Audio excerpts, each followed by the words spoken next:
Amman കിച്ചൻ്റെ പുതിയൊരു വീഡിയോയിലേക്ക് എല്ലാവർക്കും സ്വാഗതം. ഇന്നത്തെ വീഡിയോ അസോള വളർത്തുന്ന വീഡിയോ ഒക്കെ ആയിട്ടാണ്. ഇതിന് മുൻപ് നമ്മളൊരു വീഡിയോ ഇട്ടിട്ടുണ്ട്. അതിലൊക്കെ ഇപ്പോഴും കമൻറ്റ് ചെയ്യണതാണ് എവിടെ നിന്നാണ് അസോള വാങ്ങാൻ കിട്ടുക എന്നുള്ളത്. അസോള നമ്മൾ കൃഷി വിജ്ഞാന കേന്ദ്രത്തിലൊക്കെ കിട്ടും, അതുപോലെ മണ്ണുത്തി കൃഷി ഗവേഷണ കേന്ദ്രത്തിൽ അവിടെയൊക്കെ ഉണ്ടാവലുണ്ട്.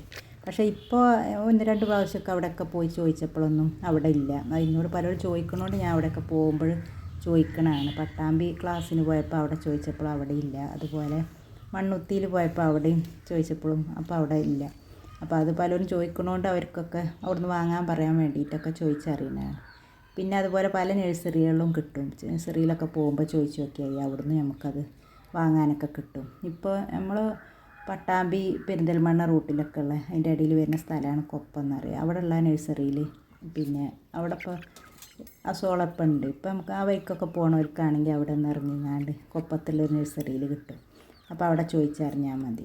അപ്പോൾ അവിടെ ഇപ്പോൾ ഈ സമയത്ത് ഇപ്പോൾ അവിടെ നഴ്സറിയിലൊക്കെ പോയപ്പോൾ അവിടെ ഉണ്ട്.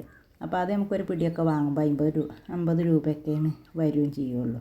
ഇവിടെ ആദ്യം വാങ്ങിയിട്ടുണ്ടായിരുന്നത് പട്ടാമ്പി കൃഷി വിജ്ഞാന കേന്ദ്രത്തിൽ നിന്നായിരുന്നു. ഇപ്പോൾ പക്ഷേ അവിടെ ചോദിച്ചപ്പോൾ ഇപ്പോൾ അവിടെ ഇപ്പോൾ ഇല്ല. അപ്പോൾ അതുകൊണ്ട് ഇപ്പോൾ ആവശ്യമുള്ളവർക്കൊക്കെ വേണമെങ്കിൽ ഇവിടെ ഈ നഴ്സറിയിലുണ്ട്. പിന്നെ നിങ്ങളൊക്കെ അടുത്തുള്ള എവിടെയെങ്കിലും നഴ്സറിയിലൊക്കെ ചോദിച്ച് നോക്കിയാൽ ചിലപ്പം അവിടെയൊക്കെ കൊണ്ടുവന്ന് വെച്ചിട്ടുണ്ടാവും. ഇത് നമുക്ക് ഉണ്ടാക്കിയെടുക്കുകയാണെങ്കിൽ നമുക്ക് എന്നും കോഴികൾക്ക് ഇര കൊടുക്കുകയും ചെയ്യാം. അതുപോലെ തീറ്റ ചിലവ് നന്നായിട്ട് കുറച്ചെടുക്കാനും പറ്റും. പകുതി തീറ്റയുടെ കൂടെ ഇലക്ക് പകരം ഇത് നമ്മൾ ഉൾപ്പെടുത്തിയാൽ മതി. കോഴികൾ മുട്ടയിടാനും കോഴികൾക്ക് നല്ല ആരോഗ്യം ഉണ്ടാകാനൊക്കെ നല്ലതാണ്.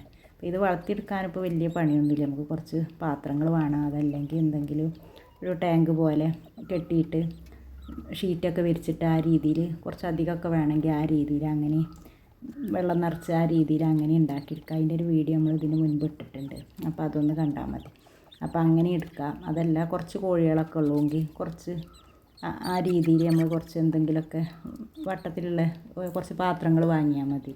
അത് ഈ ഹോൾസെയിൽ കടയിൽ നിന്നൊക്കെ വാങ്ങിയാണെങ്കിൽ കുറച്ച് വലിയ പാത്രങ്ങളും കുറഞ്ഞ വിലക്കൊക്കെ നമുക്ക് വാങ്ങാനും കിട്ടും. അങ്ങനെ 2-3 പാത്രങ്ങളും പിന്നെ എന്തെങ്കിലുമൊക്കെ നമ്മൾ പഴയ പാത്രങ്ങളൊക്കെ ഉണ്ടെങ്കിൽ അതിലൊക്കെ വളർത്തിയെടുക്കാം. അപ്പോൾ അതിൽ നിന്ന് ഇങ്ങനെ എടുക്കുന്നതിനനുസരിച്ച് അതിൽ വളർന്നുകൊണ്ടേയിരിക്കും. അതുകൊണ്ട് തന്നെ നമുക്ക് പിന്നെ ആവശ്യത്തിനുള്ള അങ്ങനെ കിട്ടും ചെയ്യും. പിന്നെ പുറത്തേക്കൊക്കെ വിടാത്ത കോഴികളും ഒത്തിരി കോഴികളൊക്കെ ഉണ്ടെങ്കിൽ നല്ല രീതിയിൽ ഇത് വളർത്തിയെടുക്കുകയാണെങ്കിൽ നമുക്ക് എന്നും ഇല കൊടുത്താലും കഴിയൂല. അതിങ്ങനെ എടുക്കുന്നതിനനുസരിച്ച് അതിലിങ്ങനെ ഉണ്ടായിക്കൊണ്ടിരിക്കും. പിന്നെ ഇപ്പോൾ അതിൽ പ്രത്യേകിച്ച് വലിയ വളം ചെയ്യേണ്ട ആവശ്യമൊന്നുമില്ല. കുറച്ച് ചാണകം ഉണ്ടെങ്കിൽ തന്നെ ചാണകപ്പൊടിയോ അല്ലെങ്കിൽ പച്ചച്ചാണകമൊക്കെ ഉണ്ടെങ്കിൽ അതൊന്ന് കലക്കി ഒഴിച്ച് കൊടുത്താൽ തന്നെ നല്ല രീതിയിൽ വളർന്ന് കിട്ടും ചെയ്യും. പിന്നെ കുറച്ച് തണലൊക്കെ ഉള്ള സ്ഥലത്ത് ഉണ്ടാക്കി എടുക്കുകയും ചെയ്യാം. വലിയ നല്ല രീതിയിൽ വെയിൽ കിട്ടുന്ന സ്ഥലത്താകുമ്പോൾ അതിങ്ങനെ മഞ്ഞ കളറായിട്ടിരിക്കുകയും ചെയ്യും. അപ്പോൾ പിന്നെ അതുപോലെ നല്ല വളമൊക്കെ ഒന്നായിട്ട് അധികം വളം ചെയ്യുകയാണെങ്കിൽ ഇലക്കൊക്കെ ഒരു ചീച്ചിൽ വരും ചെയ്യും. അപ്പോൾ കുറഞ്ഞ രീതിയിൽ വളപ്രയോഗമൊക്കെ തന്നെ ആവശ്യമുള്ളൂ. വലിയ വളങ്ങളൊന്നും ആവശ്യമില്ല. ഇനിയിപ്പോൾ ഒന്നുമില്ലാതെയും പിന്നെ ചെറിയ പോട്ടിലൊക്കെ ഇടുകയാണെങ്കിൽ അതും കുഴപ്പമൊന്നുമില്ല. പിന്നെ നമ്മൾ വളമൊക്കെ ചെയ്യുമ്പോൾ ഒന്നും കൂടി നല്ല ഉഷാറായിട്ട് വളരുമെന്ന് മാത്രം. അപ്പോൾ അത് ചെറിയ കോഴികൾക്കാണെങ്കിലും വലിയ കോഴികൾക്കാണെങ്കിലും എല്ലാ കോഴികൾക്കും കൊടുക്കുക. അപ്പോൾ ഇതൊക്കെ ചെറിയ കുഞ്ഞുങ്ങൾക്കൊക്കെ തന്നെ ഒരാഴ്ച കഴിഞ്ഞാൽ തന്നെ അവർക്ക് കൊടുക്കണ തീറ്റയുടെ കൂടെ ഇതും കൂടി ഇട്ട് കൊടുത്താൽ അവർ അത് കൊത്തി കഴിച്ചും കൊണ്ടിരിക്കും.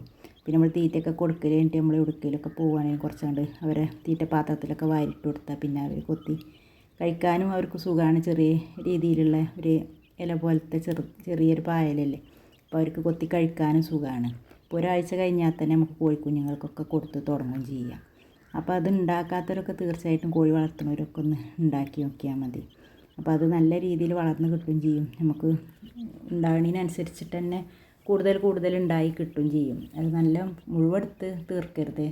അതിൻ്റെ മുൻപ് തന്നെ കുറച്ചാകുമ്പോൾ പിന്നെ നിർത്തുക. പിന്നെ വളർന്നു വരുമ്പോൾ വീണ്ടും എടുക്കുക. പിന്നെ നമ്മൾ ഈ സൺഷെയ്ഡിൻ്റെ ഭാഗത്ത് കൂടെ ഒക്കെ വെച്ച് കൊടുക്കുക. വല്ലാതെ വെയിൽ കിട്ടാത്ത സ്ഥലത്ത് അല്ലെങ്കിൽ എന്തെങ്കിലും മരത്തിൻ്റെ ചോട്ടിൽ നല്ല തണലത്ത് അല്ലെങ്കിൽ കുറഞ്ഞ വെയിലും കിട്ടുക തണലുള്ള ആ രീതിയിൽ വളർത്തിയെടുക്കുക. പിന്നെ മഴക്കാലത്താണ് അത് ഉണ്ടാക്കിയെടുക്കുമ്പോൾ ഒരു ബുദ്ധിമുട്ട്. നമ്മൾ വെള്ളം ഒഴുകി പോണതിന് മുകൾ ഭാഗത്ത് എന്തെങ്കിലും ഒരു ഹോളൊക്കെ കൊടുക്കുക. അപ്പോൾ വെള്ളം പുറത്തോട്ട് ഒഴുകി പോകാനും അല്ലെങ്കിൽ നിറഞ്ഞ് പോയിട്ട് നമ്മൾ അസോളയൊക്കെ ഒഴുകിപ്പോയിട്ട് അങ്ങനെ പോവും.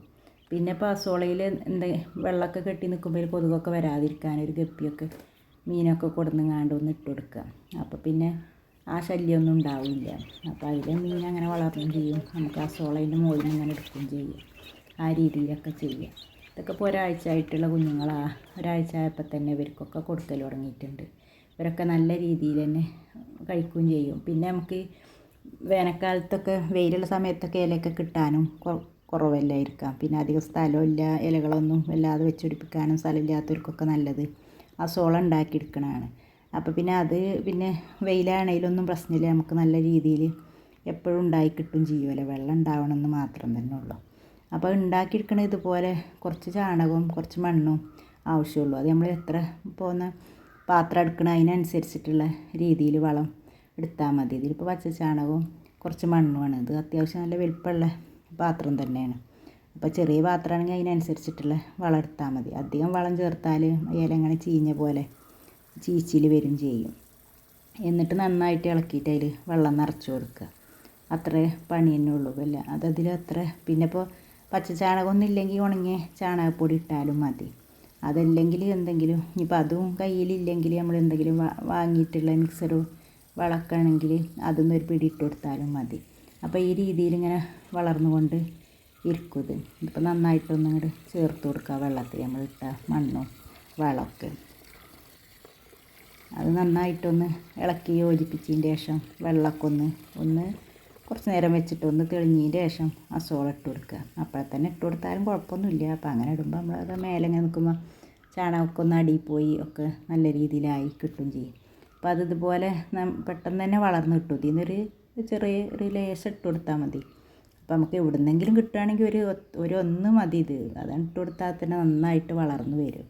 അപ്പോൾ ഇത്രയേ വേണ്ടുള്ളൂ. അതിപ്പോൾ നമ്മൾ ഒരാഴ്ച കൊണ്ട് തന്നെ നല്ല രീതിയിൽ വളർന്ന് പെട്ടെന്ന് എത്ര നമ്മൾ പാത്രത്തിൻ്റെ വലിപ്പം അനുസരിച്ചിട്ട് അതിൽ നന്നായിട്ട് വളർന്ന് ഇതുപോലെ ആവും. ഇതൊക്കെ ഇപ്പോൾ ഒരാഴ്ച ആയപ്പോൾ തന്നെ നല്ല രീതിയിൽ നിറഞ്ഞു വന്നിട്ടുണ്ട്.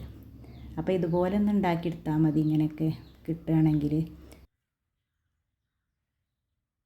അടുത്തുള്ള നഴ്സറികളിലൊക്കെ പോകുമ്പോൾ ഒന്ന് ചോദിച്ച് നോക്കിയാൽ മതി അസോളയൊക്കെ ഉണ്ടോയെന്ന്.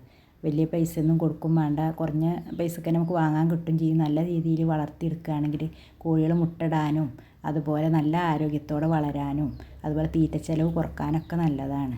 അപ്പോൾ എൻ്റെ വീഡിയോ ഒക്കെ ഇഷ്ടപ്പെടുകയാണെങ്കിൽ എല്ലാവരും ഒന്ന് ലൈക്ക് ചെയ്യുക, കമൻറ്റ് ചെയ്യുക. സബ്സ്ക്രൈബ് ചെയ്യാതെ കാണുന്നവരൊക്കെ ഉണ്ടെങ്കിൽ ഒന്ന് സബ്സ്ക്രൈബ് ചെയ്യുക. ഇനി അടുത്ത നല്ലൊരു വീഡിയോ ഒക്കെ ആയിട്ട് നമുക്ക് വീണ്ടും വരാം.